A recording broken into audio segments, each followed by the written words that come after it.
জামাত ইসলামী আছে, চরমনায় আছে, সারসিনা আছে, জৈনপুর আছে, আহলে হাদিসের ভাইরা আছেন, কওমি উলামা ইকরামের মাদ্রাসাগুলো আছে, হেফাজত ইসলাম আছে, আরও নানামুখী দাওয়াতি প্ল্যাটফর্ম আছে। বিচিত্র এবং নানাবিধ দ্বীনি প্ল্যাটফর্ম থাকার কারণে প্রত্যেক প্ল্যাটফর্মের কিছু অনুসারীরা তার ভিন্ন মতের প্ল্যাটফর্মের ভাইদেরকে একটু খোঁচা মারার জন্য প্রশ্নের সুরতে আমার কাছে কিছু আলপিন দিয়ে দিছে। উদ্দেশ্য যে ভাই, আমি আমার আরেক মুসলমান ভাই যাকে আমি প্রতিপক্ষ মনে করি, আসলে আমাদের কেউ কারোর প্রতিপক্ষ না। সময় হয়েছে কাঁধে কাঁধ মিলাবার, সময় এসেছে বুকে বুক মিলাবার। আর কতকাল শক্তি ক্ষয় করবেন নিজেদের মধ্যে? শক্তি ক্ষয় করুন কমন শত্রুর বিরুদ্ধে। এই দেশ, এই মাটি মুসলমানদের। আশরাফ আলী থানভী রহমতুল্লাহ আলাইহির খলিফা হযরত মাওলানা আবরারুল হক সাহেব রহিমাহুল্লাহ তিনি বলতেন, दीन के हर काम करने वालों को रफीक समझो, फरीक ना समझो। যারাই আল্লাহর দ্বীনের কাজ করবে তাদের সবাইকে আমরা বন্ধু মনে করব, প্রতিপক্ষ মনে করব না। আমার একটা পথ আছে, আপনার আরেকটা পথ। আমি একটা উপায়ে কাজ করি, আপনি আরেকটা উপায়ে কাজ করেন। উদ্দেশ্য আমাদের একটাই, আমাদের সবার বন্ধু আল্লাহ আর আমাদের সবার শত্রু শয়তান। এটা নিয়ে আমাদের কারোর মধ্যে কোনো মতপার্থক্য আছে? যত সিলসিলা আছে, যত দরবার আছে, যত দ্বীনি দাওয়াতি প্ল্যাটফর্ম আছে, যত চিন্তার মুসলমান আমরা এখানে আছি, আমাদের বিভিন্ন বিষয়ে মতপার্থক্য থাকলেও আমাদের মূল বন্ধুকে, মূল শত্রুকে এটা নিয়ে কোনো ভিন্ন মত আছে? শুধু পার্থক্য হলো যে আমাদের শত্রু ইবলিস, তাকে দমন করবার জন্য, তার শয়তানি বন্ধ করবার জন্য কে কোন উপায়ে কাজ করব। আমাদের বন্ধু আল্লাহ, তাকে খুশি করার জন্য কে কিভাবে চেষ্টা করব, এটা নিয়ে আমাদের মত পার্থক্য আছে। আপনি বলেন এক নিয়ম, আমি বলি আরেকটা, উনি বলেন আরেকটা, আমাদের নানাবিধ মত আছে। আমাদের মূল বিষয়ে কোনো মত পার্থক্য নাই। তাহলে আমরা একে অন্যকে খোঁচাখুচি করলে এটা কি দ্বীনের কাজ হবে না দ্বীন আরো ক্ষতিগ্রস্ত হবে? আল্লাহ তাআলা আমাদেরকে বুঝার তৌফিক দান করুন। মূল উদ্দেশ্যের মধ্যে কোনো মত পার্থক্য নাই। আমার সাথে আমার ভাইয়ের কারোর কোনো মত পার্থক্য নাই। আমরা সবাই জান্নাতে যেতে চাই। আমাদের সবার রব কে? আমাদের রাসূল কে? আমাদের কিবলা কি? আমাদের কোরআন, আমাদের হাদিস, আমাদের কোনো বিষয় নিয়ে, আমাদের মৌলিক কোনো বিষয় নিয়ে কোনো মত পার্থক্য আছে? নাই। শাখাগত বিষয়ে মত পার্থক্য আমরা এত বড় করে ফেলেছি, ওই মত পার্থক্য দিয়ে আমি আমার ভাইকে শত্রু বানিয়েছি, প্রতিপক্ষ বানিয়েছি। আসল শত্রুর কথা আমরা ভুলেই গেছি। আবারও সেই আবুল হক সাহেব রাহিমাহুল্লাহ সেই উক্তিকে আমরা স্মরণ করি, दीन के हर काम करने वालों को रफीक समझो, फरीक ना समझो। আমার ভাই কোন একটা প্ল্যাটফর্মে আল্লাহর দ্বীনকে বুলন্দ করবার জন্য, কোরআন এবং হাদিসকে বিস্তার করবার জন্য, আল্লাহর বান্দাদেরকে আল্লাহমুখী করবার জন্য চেষ্টা করছেন। আমার কাছে মনে হচ্ছে এই পদ্ধতি খুব বেশি ইফেক্টিভ না, আমার কাছে মনে হচ্ছে তিনি যেভাবে করছেন তাতে কিছু ভুল ত্রুটি হচ্ছে। এরপরেও তারও যেহেতু উদ্দেশ্য ভালো, আমি তার প্রতি সহযোগিতাপূর্ণ মনোভাব থাকবে। সে আমার বন্ধু হবে, শত্রু হবে না। ভাইরা আমার, আমরা ভিন্ন মতের মানুষদেরকে বিভিন্ন সময় দাওয়াত দেই না? আওয়ামী লীগ করলে বিএনপির লোক, বিএনপির লোক করলে আওয়ামী লীগের লোক, পরস্পরের মধ্যে দাওয়াত দেওয়া দেই হয় কি হয় না? হয়। এমনকি একই মার্কেটে ব্যবসা করছে, পাশাপাশি দোকানদার, নিজেদের মধ্যে কম্পিটিশন আছে, এরপরেও কিন্তু তারা একে অন্য একসাথে বসে খায়, দাওয়াত দেয়। আছে না নাই? দুর্ভাগ্য আমাদের, এক পীরের মুরিদ আরেক পীরের মুরিদকে দাওয়াত দিয়া সাধারণত খুব কমই খাওয়ায়। অনেক আল্লাহর বান্দা আছেন, কিন্তু আমাদের অনেকের কলিজা এত ছোট যে আমরা অন্য আরেকজনকে দাওয়াত দিলে মনে করি আমার বোধহয় ঈমান আমল শেষ হয়ে যাবে। ঠিক না ঠিক? এক মতের মুসলমান অন্য মতের মুসলমানকে দাওয়াত দিলে মনে হয় তার জাত চলে যাবে। ঠিক না ঠিক? ভাইরা আমার, আমাদের মাহফিলগুলো, আমাদের দ্বীনি আয়োজনগুলো পারস্পরিক সহযোগিতাপূর্ণ মানসিকতা থাকতে হবে। সময় হয়েছে কাঁধে কাঁধ মিলাবার। সময় এসেছে বুকে বুক মিলাবার। আর কতকাল, আর কতকাল শক্তি ক্ষয় করবেন নিজেদের মধ্যে? শক্তি ক্ষয় করুন কমন শত্রুর বিরুদ্ধে। এই দেশ, এই মাটি মুসলমানদের। এদেশে যত জুলুম, নির্যাতন, নিষ্পেষণ, এগুলো সবচেয়ে বেশি সয়েছে মুসলমানেরা আল্লাহ এবং তার রাসূলের আনুগত্যের কারণে। এরপরও যদি আমরা পরস্পরের সাথে কাঁধে কাঁধ মিলিয়ে কাজ না করি, আপনি আপনার উপায়ে কাজ করবেন ভাই, আমি আমার উপায়ে কাজ করব। আমি আপনারটাকে সঠিক মনে করি না, কিন্তু তাই বলে আপনাকে আমি শত্রুও মনে করি না, কারণ আমাদের উভয়ের গন্তব্য এক। আল্লাহ আমাদেরকে এক এবং নেক হওয়ার তৌফিক দান করুন। উর্দুতে একটা কথা আছে, তুম এক नहीं होगे जब तक तुम नेक नहीं होगे।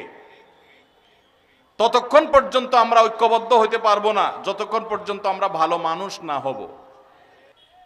একটি উদাহরণ আমি বিভিন্ন সময় দেওয়ার চেষ্টা করি। কোথাও যদি একটি সাপ চলে আসে, বিষাক্ত সাপ, বিষধর সাপ, সেখানে আমরা ধরেন 4-5 জন মানুষ আছে, ধরুন এই স্টেজে আসলো একটা সাপ, ওদিক থেকে আসতেছে, আমরা দেখতেছি স্টেজের দিকে। এখন আমরা কয়েকজন মানুষ এখানে স্টেজে আছি, সব আলেম ওলামা, একজন জোনপুরি, একজন চরমনা, একজন জামাত ইসলাম, একজন আহলে হাদিস, একজন আরেকটা, আরেকজন আরেকটা। এখন সাপ আসছে দেখে আমরা সবাই একমত যে সাপটা আমাদের শত্রু, আমাদেরকে ছোবল দিবে, বিষধর সাপ আমাদেরকে মেরে ফেলবে। অতএব এই শত্রুর শত্রুতা বন্ধ করার জন্য আমরা সবাই একমত, নাকি? নাকি কেউ বলে না এই সাপ আল্লাহর ওলি, সে এসে বিসমিল্লাহ বলে ছোবল দিবে, তাকে সুযোগ দেওয়া হোক, এটা বলবে কেউ? সবাই বলবে আমাদের শত্রু। এরপর নিজেদের মধ্যে মতপার্থক্য দেখা দিল। ভাই বলতেছেন এই সাপ, এই বিষাক্ত সাপের ক্ষতি থেকে আমরা স্টেজে যারা আছি, আমরা যদি বাঁচতে হয় তাহলে আমরা আশেপাশে একটা লাঠি খুঁজতে হবে শক্তিশালী, প্রয়োজনে ক্যামেরাম্যানদের ক্যামেরার একটা ডার্ট ব্যবস্থা করতে হবে, দিয়া ওর মাথায় বাড়ি মারতে হবে, তাহলে সে শত্রু শেষ হয়ে যাবে। এটা উনি বলতেছেন। শত্রু দমন করতে হবে কি দিয়া? লাঠি দিয়া। সাইফুল্লাহ ভাই বলতেছে না, লাঠি দিয়া দমন করলে হবে না, আপনার মাথা ঠিক আছে ভাই, লাঠি দিয়া মারতে গেলে তো কাছে যাওয়া লাগবে, তখন তো সে ছোবল দিয়ে দিবে, তাহলে কি করতে হবে? সাইফুল্লাহ ভাই বলতেছে এখানে ডিউটিরত পুলিশ ভাইরা আছেন, জেলা পুলিশের ভাইরা আছেন, ওনাদের হাতে পিস্তল আছে, তাহলে যে কোনো একজন পুলিশ ভাইকে বলতে হবে ভাই পিস্তলটা দেন, আগে সাপ মারে লই, যান বাঁচাই। বা পুলিশ ভাইকে দিয়া বলতে হবে ভাই ওরে গুলি করে মানুষ বাঁচান, তাহলে পিস্তল দিয়া দূর থেকে মেরে দিব, ঝামেলা শেষ। উনি বলতেছেন না, ওনার পুলিশ ভাইয়ের পিস্তলের গুলির হিসাব দিতে হবে, তার উপরের ওর নির্দেশ ছাড়া গুলি করতে পারবে না, নানান যা ঝামেলা আছে, এতক্ষণ তো সাপ আমাদেরকে মেরে ফেলবে, তাহলে কি করবে? উনি বলতেছে এসব কারবার নাই, লাঠিও চলবে না, পিস্তলও চলবে না, তাহলে কি চলবে? একটা ঢেল মারতে হবে দূর থেকে। ঢেল যদি না পাওয়া যায় হাতের মোবাইল মেরে দেবো, দরকার হলে চায়ের কাপ মেরে দেবো, দরকার হলে যে মাছরাঙ্গা টিভির ভাইয়ের এইটা মেরে দিয়ে আবার যান বাঁচাবো, পরে এরকম একটা কিনতে পাওয়া যাবে। উনি বলতেছে একটা ঢেল মারতে হবে, তাহলে লাঠি, পিস্তল, ঢিল।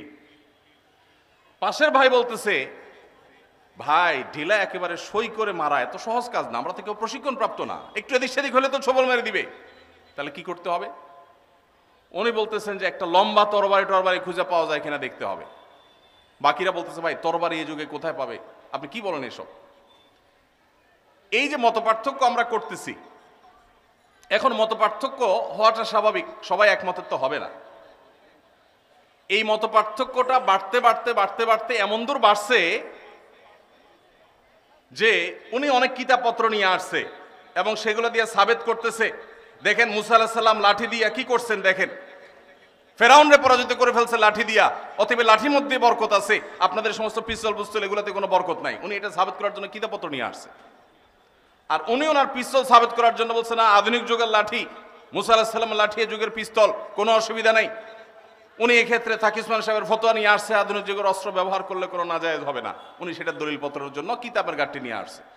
উনি ওনারটার পক্ষে, উনি ওনার পক্ষে কিতাব নিয়ে আসছে। সবাই যার যার কিতাবপত্র নিয়ে দলিল আদিল্লা দিয়া প্রমাণ করতেছে, বাহাস হচ্ছে, বিতর্ক হচ্ছে, আমারটা ঠিক তামারটা ঠিক, এরটা ভুল আমারটা সঠিক, এটা নিয়ে বিরাট বহস বিতর্ক হচ্ছে। আমরা যারা আম সাধারণ মানুষ আছি, আমরা কিছু ওনার ভক্ত, কিছু ওনার ভক্ত, কিছু ওনার ভক্ত, কিছু ওনার ভক্ত, আমরাও কয়েক ভাগে ভাগ হয়ে গেছি। ভাগ হয়ে আবার বলতেছি না আমার হুজুরটা সঠিক আর বাকি সব দালাল। এরা মূলত সাপের দংশনে সবাইকে হত্যা করতে চায়, এরা ইহুদিদের দালাল। এখানে আসছে মূলত তারা আমাদেরকে দংশন করে শেষ করবার জন্য। এই জন্য সাপ মারার যে আসল বুদ্ধি সেটা সে গ্রহণ না করে সে চিপা চাপায় এই সমস্ত ছোটখাটো আজাইরা বুদ্ধি দিয়ে বেড়াচ্ছে। এই লোকটা আসলে ষড়যন্ত্রকারী। এটা করতেছে কারা? আমরা আম পাবলিক যারা, তারা। সাপ তো নিশ্চয়ই অপেক্ষা করবে যে এদের বহস বিতর্ক চলতেছে, যেহেতু এগুলো শেষ হোক তার আগে আমি কিভাবে দংশন করব। কি বলেন? সাপ অপেক্ষা করবে না? কেন করবে না? সাপ তো অপেক্ষা করবে যে তাদের গন্ডগোল ফাসাদ মিটমাট করুক, তারা কি নিয়ে আমার সাথে ফাইট করবে আগে ঠিক করুক, তারপর আমি দংশন করব। এই জন্য অপেক্ষা করবে সাপ। সাপ কি করবে? ওই লাঠিয়ালারাও সবল দিবে, পিস্তল আলারাও মারবে, চান্স পাইলে ডেল আলারাও মারবে, তরবার আলারাও মারবে। ঠিক না ঠিক? শত্রু চিহ্নিত, শত্রুর শত্রুতা নিয়ে কোনো মতপার্থক্য নাই। মতপার্থক্য হলো কিভাবে শত্রুতার দমন হবে, কিভাবে তাকে শেষ করতে হবে। মতপার্থক্য হলো আল্লাহ আমাদের সবারই প্রিয়, আল্লাহর প্রিয় পাত্র হওয়ার জন্য কোন পদ্ধতি অবলম্বন করবে এইটা নিয়ে। যদি এই গন্ডগোল ফাসাদ আর তর্ক বিতর্ক এগুলো না করে উনি ওনার লাঠিটা মারতো, উনি ওনার পিস্তল দিয়া মারতো, উনি ওনার ঢেলটা মারতো, উনি ওনার তরবারি দিয়া মারতো, তাহলে সাপটা মরে যেত। কথা কি বুঝাইতে পারছি? আজ দুর্ভাগ্যজনক বাস্তবতা আমাদের মুসলমানদের, আমরা পদ্ধতি নিয়ে গন্ডগোল করছি, মূল উদ্দেশ্যের মধ্যে কোনো মত পার্থক্য নাই। আমার সাথে আমার ভাইয়ের কারোর কোনো মত পার্থক্য নাই।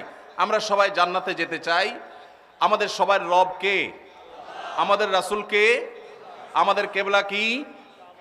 আমাদের কোরআন, আমাদের হাদিস, আমাদের কোনো বিষয় নিয়ে, আমাদের মৌলিক কোনো বিষয় নিয়ে কোনো মত পার্থক্য আছে? নাই।